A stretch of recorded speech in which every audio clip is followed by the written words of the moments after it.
পুনরাদেশ না দেওয়া পর্যন্ত জাতীয় পরিচয়পত্রের তথ্য সংশোধন বন্ধ ঘোষণা ইসির। নির্বাচনী বাজেটে সমস্যা না থাকার দাবি অর্থ উপদেষ্টার।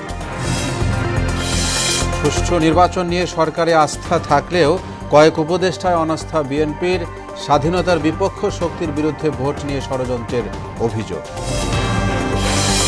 পারিবারিক আদালতে বিনামূল্যে সেবা পাবেন ভুক্তভোগীরা, বললেন আইন উপদেষ্টা। ভোগান্তি ও দুর্নীতি কমে যাওয়ার আশা।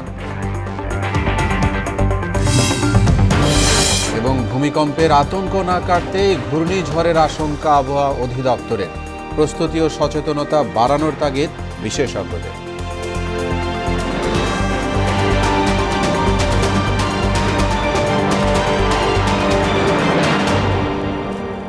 আসসালামু আলাইকুম। আমন্ত্রণ মোহনা সংবাদে এতক্ষণ শুনছিলেন শিরোনাম, সঙ্গে আছি মোহাম্মদ ওয়ালিউল্লাহ। যাচ্ছি পুরো খবরে। আসন্ন জাতীয় নির্বাচনে কমনওয়েলথের পূর্ণ সমর্থন চেয়েছেন প্রধান উপদেষ্টা প্রফেসর মোহাম্মদ ইউনুস। দুপুরে রাষ্ট্রীয় অতিথি ভবন যমুনায় কমনওয়েলথ মহাসচিব শার্লি আয়ুরকর বুটসওয়ের সঙ্গে বৈঠকে তিনি সমর্থন চান। প্রধান উপদেষ্টা বলেন, বাংলাদেশের গণতান্ত্রিক উত্তরণের পাশাপাশি আসন্ন নির্বাচনেও সংস্থাটির সহযোগিতা প্রয়োজন। এ সময় অবাধ, সুষ্ঠু ও উৎসবমুখর নির্বাচন আয়োজনে অন্তর্বর্তীকালীন সরকারের প্রতিশ্রুতি পুনর্ব্যক্ত করেন তিনি। জবাবে নির্বাচন ও নির্বাচন পরবর্তী উত্তরণে কমনওয়েলথের পূর্ণ সমর্থনের আশ্বাস দেন শার্লি আয়ুরকর। জাতীয় নির্বাচন সামনে রেখে পুনর্নির্দেশনা না দেওয়া পর্যন্ত জাতীয় পরিচয়পত্রের ঠিকানা পরিবর্তন সহ অন্যান্য তথ্যের সংশোধন কার্যক্রম বন্ধ রাখার সিদ্ধান্ত নিয়েছে কমিশন। জাতীয় পরিচয় নিবন্ধন অনুবিভাগ থেকে এই তথ্য নিশ্চিত করা হয়েছে। এদিকে প্রবাসী বাংলাদেশি ভোটারদের ভোট গ্রহণ প্রক্রিয়া নিয়ে ডাক বিভাগের সঙ্গে বৈঠক করেছে নির্বাচন কমিশন। সোমবার বেলা 11টায় শুরু হওয়া এ বৈঠকে প্রবাসী নির্বাচনের দায়িত্বপ্রাপ্ত জনশক্তি, সরকারি চাকুরিজীবী এবং আইনি হেফাজতে থাকা নাগরিকদের ভোট গ্রহণ নিয়ে আলোচনা হয়। বৈঠকে প্রধান নির্বাচন কমিশনার সহ অন্য কমিশনাররা উপস্থিত ছিলেন। নির্বাচন ও গণভোটের বাজেটে কোনো সমস্যা হবে না, তবে খরচ বাড়বে বলে জানিয়েছেন অর্থ উপদেষ্টা ডক্টর সালেউদ্দিন আহমেদ। সচিবালয়ে সরকারি ক্রয় সংক্রান্ত উপদেষ্টা পরিষদ কমিটির সভা শেষে তিনি একথা জানিয়েছেন। বলেছেন, তফসিল ঘোষণার পর নির্বাচন কমিশনের চাহিদার ভিত্তিতে বরাদ্দ দেওয়া হবে। আরও জানাচ্ছেন শামীমুজ্জামান চৌধুরী। আগে গণভোট নাকি জাতীয় নির্বাচন? গণভোট একসঙ্গে, এই নিয়ে রাজনৈতিক দলগুলোর মধ্যে চলছে কথার লড়াই। এ নিয়ে সৃষ্ট রাজনৈতিক বিতর্কের অবসানে দলগুলোকে আলোচনার মাধ্যমে সিদ্ধান্তে আসতে সময় বেঁধে দিয়েছিল সরকার। তবে দলগুলো তাতেও ঐকমতে আসতে ব্যর্থ হয়। এই অবস্থার মধ্যে সোমবার সচিবালয়ে ক্রয় কমিটির বৈঠক শেষে গণভোট নিয়ে কথা বলেন অর্থ উপদেষ্টা। গণভোটের ব্যাপারটা আসছে, এটা তো আগে যখন আমরা বাজেট দিয়েছি সেই ওই প্রজেকশনে ওদের এটা ছিল না হয়তো। আমার মনে হয় চ্যালেঞ্জটা হলো, ওই চ্যালেঞ্জটা গ্রহণ করতে হবে। একই দিনে করা, তাই না, যেটা সরকার থেকে সিদ্ধান্ত নিয়েছে আমরা। স্পর্শকাতর ভোট কেন্দ্রগুলোতে বডি ক্যামেরা দেয়া হবে জানিয়ে তিনি বলেন, এর বরাদ্দ দেবে স্বরাষ্ট্র মন্ত্রণালয়। আমরা একটা সিদ্ধান্ত নিয়েছি, বডি ক্যামেরা যেটা হবে সেটা ঠিক এখানে পারচেজ কমিটি এসে ওরা একটা ডিসিশন হয়েছে। ওদের যে রেসপেক্টিভ যে এজেন্সি আছে ওদেরকে আমরা বলে দিয়েছি বাজেট যেটা আছে ওটা আপনারা ব্যবহার করেন। এ সময় দ্রব্যমূল্যে ঊর্ধ্বগতি নিয়ন্ত্রণে ব্যবসায়ীদের দায়িত্বশীল হওয়ার আহ্বান জানান অর্থ উপদেষ্টা। সবচেয়ে বেশি হলো আমাদের যারা ব্যবসায়ীরা আছে তাদেরকে একটু রেসপন্সিবল হতে হবে।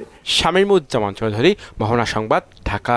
এইভাবে জাতীয় সংসদ নির্বাচন সুষ্ঠু করতে সরকার ও কমিশনকে বাংলাদেশ নৌবাহিনীর সহায়তা করবে বলে জানালেন নৌবাহিনী প্রধান অ্যাডমিরাল মোহাম্মদ নাজমুল হাসান। সকালে পটুয়াখালীর কলাপাড়ায় বানৌজা শেরে বাংলা প্যারেড গ্রাউন্ডে নবীন নাবিকদের শিক্ষা সমাপনী কুচকাওয়াজ অনুষ্ঠানে একথা বলেন তিনি। নৌবাহিনী প্রধান আরও বলেন, দেশের অভ্যন্তরে দায়িত্ব পালনের পাশাপাশি বাংলাদেশ নৌবাহিনী জাতিসংঘের শান্তি রক্ষা মিশনে কর্মরত রয়েছে। নৌবাহিনীর সারা বিশ্বে দেশের ভাবমূর্তি উজ্জ্বল করে আসছে বলেও জানান তিনি। বর্তমান সরকার আগামী ফেব্রুয়ারি 2026-এ জাতীয় নির্বাচনের ঘোষণা প্রদান করেছেন। এই নির্বাচনে সশস্ত্র বাহিনীর প্রতিটি সদস্যের ভূমিকা হবে অত্যন্ত গুরুত্বপূর্ণ। আমি আপনাদেরকে এই মর্মে আশ্বস্ত করতে চাই, বাংলাদেশ নৌবাহিনীর প্রতিটি সদস্য এই জাতীয় নির্বাচনে তাদের গুরুত্বপূর্ণ ভূমিকা এবং একটি অবাধ, সুষ্ঠু ও নিরপেক্ষ নির্বাচন অনুষ্ঠানের লক্ষ্যে সরকার এবং নির্বাচন কমিশনকে সার্বিক সহায়তা প্রদান করবে। সুষ্ঠু নির্বাচন আয়োজনে সরকারের প্রতি আস্থা থাকলেও কয়েকজন উপদেষ্টার কার্যক্রম সন্তোষজনক নয় বলে অভিযোগ করলেন বিএনপির সিনিয়র যুগ্ম মহাসচিব রুহুল কবির রিজভী। আর দলের স্থায়ী কমিটির সদস্য নজরুল ইসলাম খান বলেছেন, নারীদের কর্মঘণ্টা কমানো হলে দেশ এবং জাতি পিছিয়ে পড়বে। স্বাধীনতা বিরোধীরা নির্বাচন নিয়ে ষড়যন্ত্র করছে বলে অভিযোগ করেন স্থায়ী কমিটির আরেক সদস্য গয়েশ্বরচন্দ্র রায়। রাজধানীতে আলাদা অনুষ্ঠানে তারা এসব কথা বলেন। তানজিদ ভুঁইয়ার প্রতিবেদন।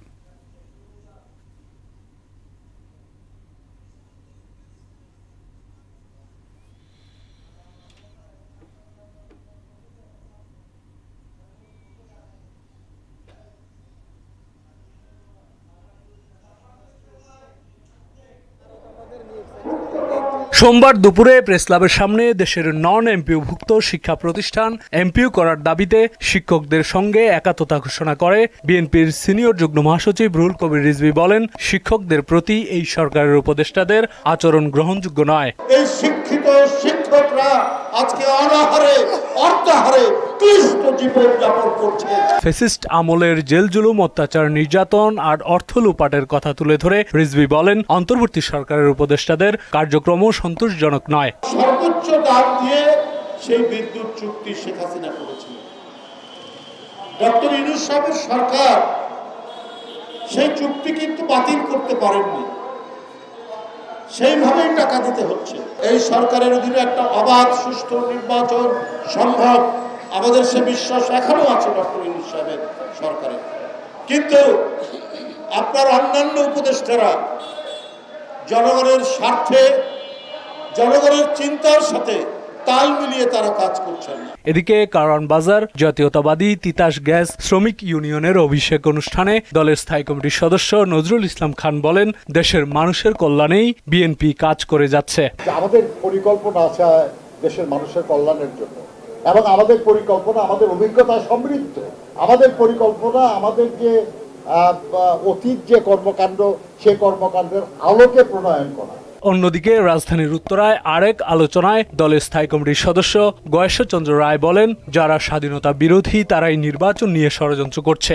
রাজনৈতিক দলগুলি যার যার অবস্থান থেকে যার যার মতো করে ফ্যাসিবাদের পতনের বিরুদ্ধে আন্দোলনটা করলাম।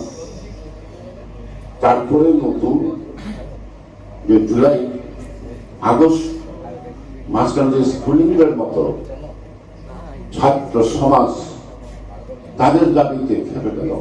গণতন্ত্র পুনরুদ্ধারের লড়াইয়ে সবাইকে ঐক্যবদ্ধ থাকার আহ্বান জানান তিনি। আমরা সংস্কার তৈরি করার পরে একটি দলকে দিলাম, তারা সংযোজিত করতে লাগলো তাদের 3 মাস। অর্থাৎ সেখানে পাণ্ডিত্য আছে, কিন্তু তাদের প্রয়োগের মানুষ। তানজিদ ভুঁইয়া, মোহনা সংবাদ, ঢাকা। বিএনপি ক্ষমতায় গেলে সাংবাদিকদের অধিকারের বিষয়টি অগ্রাধিকার দেয়া হবে বলে জানালেন দলের মহাসচিব মির্জা ফখরুল ইসলাম আলমগীর। আর ক্ষমতায় গেলে গণমাধ্যমের স্বাধীনতার হস্তক্ষেপ না করার প্রতিশ্রুতি দিয়েছেন জামাত, এনসিপি, বাসদ সহ বিভিন্ন রাজনৈতিক দলের নেতারা। সকালে রাজধানীতে বিজেসি আয়োজিত গণমাধ্যম সংস্কার বিষয়ক আলোচনায় এসব অঙ্গীকার করেছেন তারা। মনিরুল ইসলামের প্রতিবেদন। বেশ ঢাকঢোল পিটিয়ে নানান প্রস্তাবনায় জাতীয় ঐক্যমত্য কমিশন সরগরম থাকলেও সে বিবেচনায় গণমাধ্যম ছিল উপেক্ষিত। যদিও গণমাধ্যম সংস্কার কমিশন সাংবাদিকতার নানান দিক নিয়ে প্রস্তাবনা দিলেও তা ফাইলবন্দিই রয়ে গেছে। এমন বাস্তবতায় সম্প্রচার সাংবাদিকদের সবচেয়ে বড় সংগঠন বিজেসি 13টি সুপারিশ করে। এতে সাংবাদিকের সংজ্ঞা, শিক্ষাগত যোগ্যতা, ওয়েজ বোর্ড, টেলিভিশনের লাইসেন্স নীতিমালা, সাংবাদিক নিবন্ধন, শিল্পায়ন, সমন্বিত আইন ও অন্তর্বর্তী ব্যবস্থা সহ রাজনৈতিক অঙ্গীকার চেয়েছে সংগঠনটি। যে দলই ক্ষমতায় আসুক, সাংবাদিকদের স্বাধীনতায় হস্তক্ষেপ করা যাবে না বলে মত দেন সংগঠনের নেতারা। গণমাধ্যমের স্বাধীনতা, দখলদারিত্ব ও নীতি সংস্কার সহ বিভিন্ন বিষয় নিয়েও কথা বলেন তারা। এই আমাদের লোক বলাটা আপনারা বন্ধ করবেন। আমরা চাই না আমরা কেউ আপনাদের লোক হই। আমরা ভবিষ্যতে কোনো রাজনৈতিক দলের লোক হতে চাই না, লোক থাকতে চাই না। গণমাধ্যম সংস্কার কমিশন কি সংস্কার করেছিল আর কি অসঙ্গতি আছে, এগুলো আমরা তুলে ধরেছি। আগামী নির্বাচনের ইস্তেহারে স্বাধীন সাংবাদিকতার বিষয়টিকে গুরুত্বারোপের আহ্বান জানান বিজেসি চেয়ারম্যান রেজানুল হক। স্বাধীন সাংবাদিকতা এবং কর্মী বান্ধব মিডিয়া গড়ে তোলার জন্যে আপনার দলের বা জোটের কি কমিটমেন্ট সেটা আমরা পরিষ্কারভাবে আপনাদের নির্বাচনী ইশতেহারে দেখতে চাই। বিজেপির সংলাপে উত্থাপিত প্রস্তাবনার বিষয়ে অধিকাংশ রাজনৈতিক দলই একমত পোষণ করে। তবে সবার মুখেই গুরুত্ব পেয়েছে সাংবাদিকদের পেশাদারিত্ব ও সুরক্ষা। রাজনৈতিক অংশীজনরা বলেন, নির্দিষ্ট কারো লোক নয়, সাংবাদিকরা যেন বাংলাদেশের লোক হয়ে কাজ করেন। আমাদের কেউ হবেন না, কিন্তু আমি আপনাদের কাছে একটা আহ্বান রাখতে চাই, আপনারা অবশ্যই বাংলাদেশের হবেন। তারা শুধু ওয়াচ ডগ না, তারা এমনকি মাঝে মাঝে পাথ ফাইন্ডার হতে পারেন। সাংবাদিকতার যে মানদণ্ডগুলো আছে সেটার পরীক্ষা নিরীক্ষার পরেই সেই বডিটা কারা সাংবাদিক হিসেবে কাজ করবেন না করবেন সেটা একটা লাইসেন্স দিবেন। সংস্কার কমিশনের আমরা চাই প্রস্তাবটা বাস্তবায়ন হোক। রাজনৈতিক দল হিসেবে সবাই মিলে আমাদের কণ্ঠকে সোচ্চার করেই আমাদের এই অধিকার আদায় করি। গণমাধ্যমের স্বাধীনতার প্রশ্নটিকে সবচেয়ে বড় ফোকাসে আনা দরকার। রাষ্ট্রের একটা ভূমিকা পালন করা উচিত, একটা স্কিল ডেভেলপমেন্ট সেন্টার হওয়া উচিত। যারা আগামীতে সরকার আসবেন তারা যাতে এই রিপোর্টটার আলোকে আমাদের এই ব্রডকাস্ট জার্নালিজমকে সঠিক পথে পরিচালিত করেন। আর বিএনপি মহাসচিব বিগত সরকারের আমলে সাংবাদিকদের কর্মকাণ্ড ও ভূমিকা নিয়ে প্রশ্ন তোলেন। আমরা দেখেছি গত 15 বছর নিজেরাই উদ্যোগী হয়ে আপনারা ফ্যাসিজমকে সমর্থন করেছেন। এটা আমাদের ঢাকা, এই দেশের মানুষের ঢাকা। তো সেই জায়গাগুলোতে আপনাদেরও কমিটমেন্টের প্রয়োজন আছে যে আপনারা ওই জায়গাগুলো থেকে নিজেরা বাইরে থাকবেন। আপনাদের কমিটমেন্ট থেকে জনগণের কাছে আপনারা স্বাধীন সাংবাদিকতা করবেন। তবে ক্ষমতায় গেলে সাংবাদিকদের সুরক্ষা ও অধিকার বাস্তবায়ন অগ্রাধিকার পাবে বলেও জানান মির্জা ফখরুল। আমরা আশা করি যে আমরা যদি আপনার সরকার পরিচালনার দায়িত্ব জনগণের মাধ্যমে পাই, তাহলে আমরা নিঃসন্দেহে এটাকে অগ্রাধিকার ভিত্তিতে আমরা দেখব বলে আমরা বিশ্বাস করি।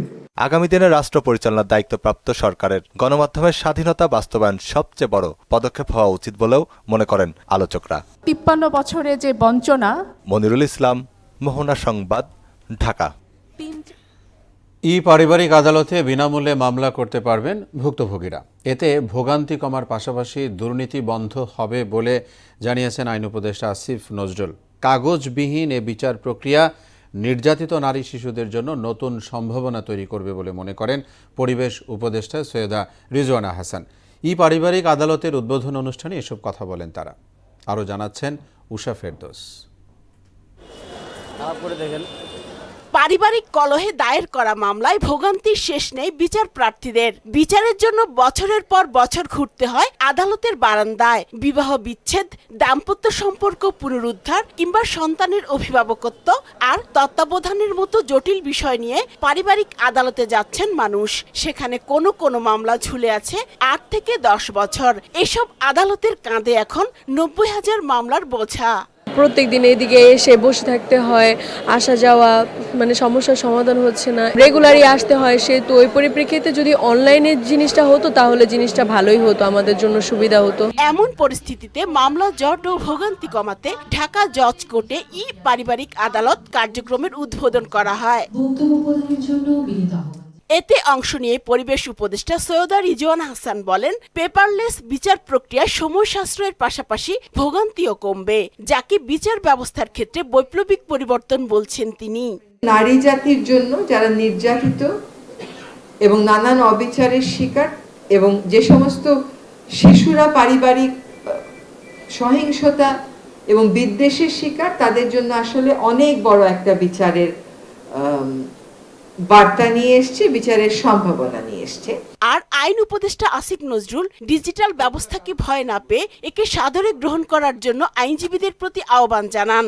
এটা হচ্ছে জাস্ট আপনার শুধু মামলা দায়ের করা না, নথি ব্যবস্থাপনা আছে, শুনানি আছে, রায় আছে, সবকিছু অনলাইনে হয়ে যাবে। এটাকে আমরা একটা পেপারলেস কোর্টও বলতে পারি।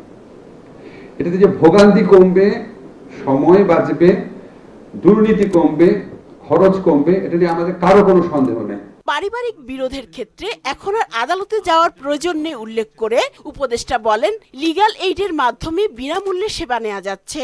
এই প্রক্রিয়ায় একজনের পরিবর্তে 3 জন বিচারককে যুক্ত করা হয়েছে। লিগ্যাল এইডে 1 জন বিচারক ছিল, সেখানে আমরা 3 জন করে দিয়েছি। যখন এটা ফুলি ফাংশনাল হবে, বাংলাদেশে যত মামলা হয় তার অ্যাটলিস্ট 1/4 এমনকি 1/3 পর্যন্ত লিগ্যাল এইডের মাধ্যমে নিষ্পত্তি হবে। উষা ফেরদৌস, মোহনা সংবাদ, ঢাকা। জুলাই আন্দোলনে রামপুরায় 28 জনকে হত্যার অভিযোগে করা মামলায় সাবেক 2 বিজিবি কর্মকর্তা সহ 4 আসামির বিরুদ্ধে অভিযোগ গঠনের শুনানি আগামী 4 ডিসেম্বর। এদিন আবু সাইদ হত্যার ঘটনায় দায়ের করা মামলায় ২১ জন সাক্ষীর সাক্ষ্য গ্রহণের তারিখ পিছিয়ে ২৭ নভেম্বর ধার্য করা হয়। এদিকে হাসিনা কামালের মৃত্যুদণ্ডের পূর্ণাঙ্গ রায় ৭ দিনেও সই হয়নি বলে জানান আন্তর্জাতিক অপরাধ ট্রাইব্যুনালের প্রসিকিউটর মিজানুল ইসলাম।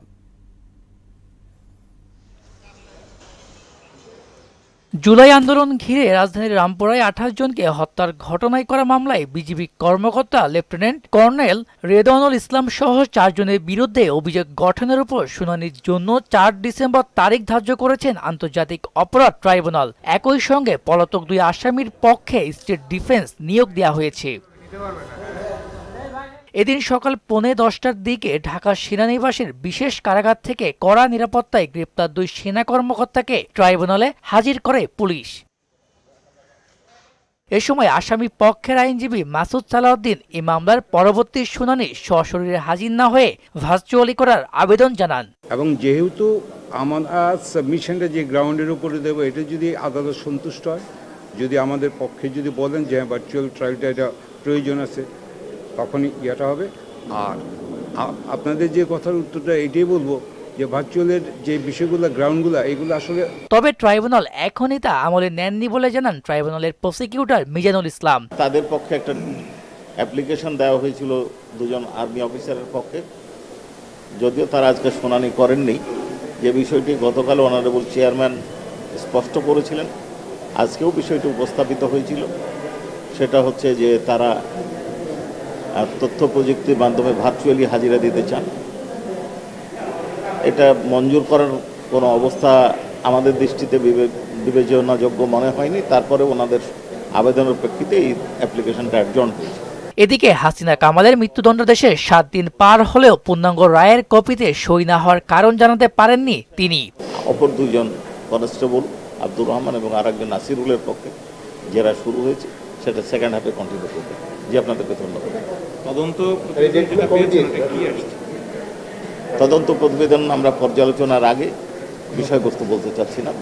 3 জনকে হত্যাকাণ্ডের অভিযোগ প্রমাণিত হয়েছে, পুলিশের টপ পার্সোনালরাও জড়িত আছে। এদিন জুলাই আন্দোলনের প্রথম শহীদ রংপুরের বেগম রোকেয়া বিশ্ববিদ্যালয়ের শিক্ষার্থী আবু সাইদ হত্যার ঘটনায় দায়ের করা মামলায় 21তম সাক্ষীর সাক্ষ্য গ্রহণের তারিখ পিছিয়ে 27 নভেম্বর ধার্য করা হয়েছে। মিসবাহ রহমান, মোহনা সংবাদ, ঢাকা। বঙ্গোপসাগরে সৃষ্ট সুস্পষ্ট লঘুচাপটি আরও ঘনীভূত হয়ে আগামী 24 ঘণ্টায় নিম্নচাপের রূপ নিতে পারে বলে জানিয়েছে আবহাওয়া দপ্তর। পরবর্তীতে তা ঘূর্ণিঝড়ে রূপান্তর হয়ে উপকূলে আঘাত আনতে পারে বলেও আশঙ্কা আবহাওয়াবিদদের। এদিকে ভূমিকম্প মোকাবেলায় প্রস্তুতি এবং সচেতনতার উপর জোর দিচ্ছেন বিশেষজ্ঞরা। বিস্তারিত জানাচ্ছেন নাহিদ সিরাজের নিম্মে। সাগরে গভীর সুস্পষ্ট লঘুচাপ বিরাজ করছে। আবহাওয়া অধিদপ্তর বলছে এটি পরবর্তী 24 ঘণ্টায় ঘনীভূত হয়ে নিম্নচাপে রূপ নিতে পারে, এমনকি শক্তি বাড়লে এটি ঘূর্ণিঝড়েও পরিণত হওয়ার আশঙ্কা রয়েছে। বঙ্গোপসাগরে গত 22 তারিখে 22 নভেম্বর একটা লঘুচাপ তৈরি হয়েছে এবং গতকালকে লঘুচাপটি আরো ঘনীভূত হয়ে সুস্পষ্ট লঘুচাপে পরিণত হয়েছে। আমরা আশঙ্কা করছি যে সুস্পষ্ট লঘুচাপটি আগামী 24 ঘন্টার মধ্যে ঘনীভূত হয়ে নিম্নচাপে রূপ নেবে এবং পরবর্তীতে এটা আরও ঘনীভূত ঘূর্ণিঝড়ের রূপ নেওয়ার সম্ভাবনা রয়েছে। দিনের তাপমাত্রা স্বাভাবিকের কাছাকাছি থাকায় শহরে শীতের আমেজ তেমন অনুভূত হচ্ছে না, তবে রাত ও সকালে হালকা ঠান্ডা ইঙ্গিত দিচ্ছে মৌসুম পরিবর্তনের। এদিকে আবহাওয়ার পাশাপাশি দেশের আরেকটি বড় ঝুঁকি ভূমিকম্প। প্রাকৃতিক দুর্যোগকে আমরা কোনোভাবে ইগনোর করতে পারবো না। আমাদের প্রাকৃতিক দুর্যোগের সাথে মোকাবেলা করে বেঁচে থাকতে হবে। তো মোকাবেলা করার জন্য আমাদের যে জিনিসটা করতে হবে সেটা হলো যে আমরা আসলে এই ভয়টাকে জয় করব। তো জয়টা কিভাবে করব? ভূমিকম্পের ক্ষেত্রে যে প্রাকৃতিক এই যে দুর্যোগটা, এটা মোকাবেলা করার জন্য 3 ধাপে আমাদেরকে কাজ করতে হয়। একটা ধাপ হলো ভূমিকম্প চলাকালীন, আরেকটা হলো ভূমিকম্প হওয়ার আগে, আরেকটা হলো ভূমিকম্প হওয়ার পরে। দুর্যোগ কখন হবে তা বলা না গেলেও পূর্ব প্রস্তুতি থাকলে ক্ষয়ক্ষতি অনেকটাই কমানো সম্ভব বলেও মত দেন বিশেষজ্ঞরা।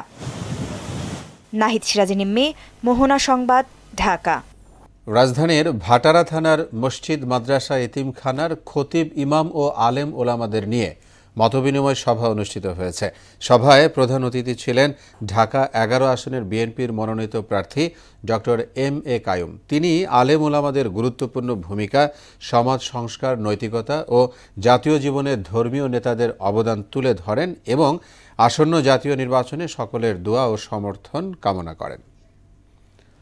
ঢাকার আশুলিয়ার তাজরিন ফ্যাশনসে অগ্নিকাণ্ডের 13 বছর পরও মানবেতর জীবনযাপন করছেন আহত শ্রমিকরা। উন্নত চিকিৎসা না হওয়ায় অনেকেই ফিরতে পারেনি স্বাভাবিক জীবনে। এ কারণে হতাহতদের ক্ষতিপূরণ ও পুনর্বাসনের দাবি জানিয়েছেন শ্রমিক নেতারা। নিহত শ্রমিকদের স্মরণে আশুলিয়ার নিশ্চিন্তপুরে সেই ভবনের সামনে পালিত হচ্ছে নানা কর্মসূচি।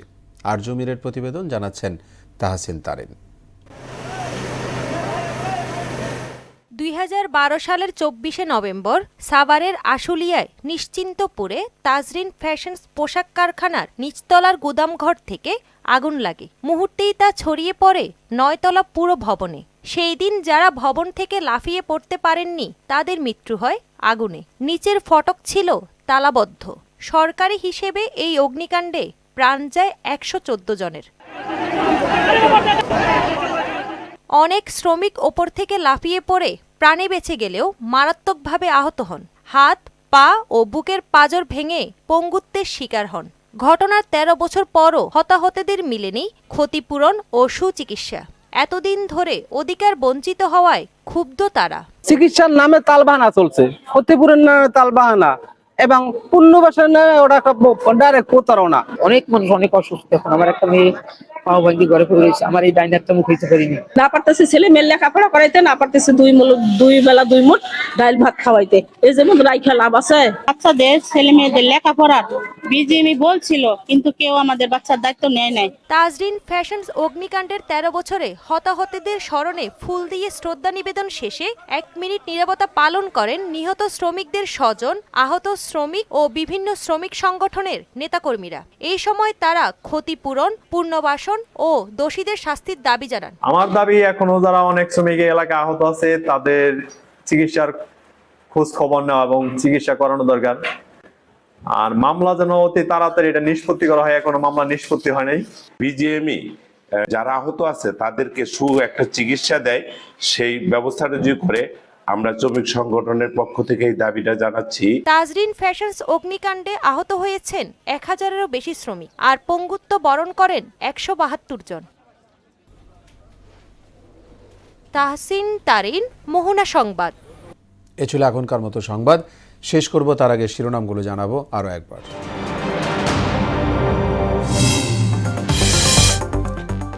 পুরোনাদেশ না দেয়া পর্যন্ত জাতীয় পরিচয়পত্রের তথ্য সংশোধন বন্ধ ঘোষণা ইসির। নির্বাচনী বাজেটে সমস্যা না থাকায় দাবি অর্থ উপদেষ্টা। সুষ্ঠু নির্বাচন নিয়ে সরকারে আস্থা থাকলেও কয়েক উপদেষ্টায় অনাস্থা বিএনপির। স্বাধীনতার বিপক্ষ শক্তির বিরুদ্ধে ভোট নিয়ে ষড়যন্ত্রের অভিযোগ। পারিবারিক আদালতে বিনামূল্যে সেবা পাবেন ভুক্তভোগীরা, বললেন আইন উপদেষ্টা। ভোগান্তি ও দুর্নীতি কমে যাওয়ার আশা। এবং ভূমিকম্পের আতঙ্ক না কাটতেই ঘূর্ণিঝড়ের আশঙ্কা আবহাওয়া অধিদপ্তরের। প্রস্তুতি ও সচেতনতা বাড়ানোর তাগিদ বিশেষজ্ঞদের। সবাইকে আবারও শুভেচ্ছা। পরবর্তী সংবাদ রাত 9টায়। এর আগে সন্ধ্যা 7টায় দেখবেন সংবাদ এক নজরে। মোহনার সবশেষ খবর জানতে ভিজিট করুন www.mohana.tv। সংবাদ দেখতে পারেন ফেসবুক ও ইউটিউবে। এতক্ষণ সঙ্গে থাকায় ধন্যবাদ সবাই।